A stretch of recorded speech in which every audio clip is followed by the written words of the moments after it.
Ankara में जो ज़मीन कौभांड हुआ है उसके खिलाफ हम लोग आंदोलन कर रहे हैं। ये तीसरा महीना है।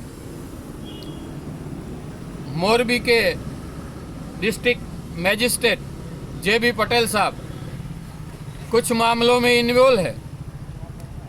जो लैंड टेंपल के नाम पर है वो किसी भू माफिया को दे दी गई है, लेकिन उसके खिलाफ कोई कार्यवाही नहीं होती है। हम लोग गुजरात सरकार के समर्थन में हैं। हमारा कोई विरोध नहीं है सरकार के साथ। जो किसान आंदोलन चल रहा है वो सरकार की नीतियों के खिलाफ है, लेकिन हमारा जो आंदोलन है वो करप्शन के खिलाफ है और गुजरात सरकार भी करप्शन के खिलाफ है। इसका मतलब यही हुआ कि हम लोग गुजरात सरकार के समर्थन में हैं। तो मैं ये कहना चाहता हूं गुजरात सरकार के रहनुमाओं को कि आपको क्या डर है कि एक भ्रष्टाचारी कलेक्टर के सामने आप कोई कार्यवाही नहीं कर रहे हो?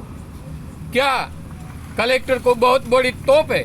हम मानते हैं कि वो किसी राजकीय आश्रय के नीचे है, लेकिन वो कानून से पर नहीं है। अगर आप लोग इसके खिलाफ कोई कार्यवाही नहीं करते हो तो इसका मतलब यही हुआ कि आप भ्रष्टाचार के साथ हो। गुजरात के चीफ मिनिस्टर भूपेंद्र पटेल ने गांधीनगर में रोड शो करके ये कहा था कि जो भी प्रश्न होगा हम उसका निकाल करेंगे। हमारे सामने जो प्रश्न आएगा उसका हम निकाल करेंगे। तो मैं भूपेंद्र पटेल साहब को ये कहना चाहता हूँ कि टंकारा में तलाटी कम मंत्री से लेकर नायब मामलतदार एम.जे. पटेल और उसके कुछ साथी और कलेक्टर सब ने मिलके टंकारा में 1000 करोड़ का करप्शन किया है और हम उस प्रूफ कर देंगे। हमारे पास सारा एविडेंस है, हम साबित कर देंगे। लेकिन आप कम से कम कुछ जांच तो बिठाइए। अगर आप जांच नहीं बिठाते तो इसका मतलब है कि आप इन चोरों के साथ हो।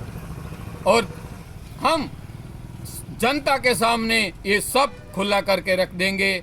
हमारा आंदोलन कोई अन्ना हजारे का नहीं है कि गन्ने में से रस निकल गया और चल दिए। हम ये जो कार्यक्रम हमारा है विरोध का वो दुनिया के सामने रख देंगे कि गुजरात सरकार क्या है और उनके जो कर्मचारी है, अधिकारी है, वो क्या क्या खेल कर रहे हैं और सरकार क्यों चुप है, वो जनता को बता देंगे।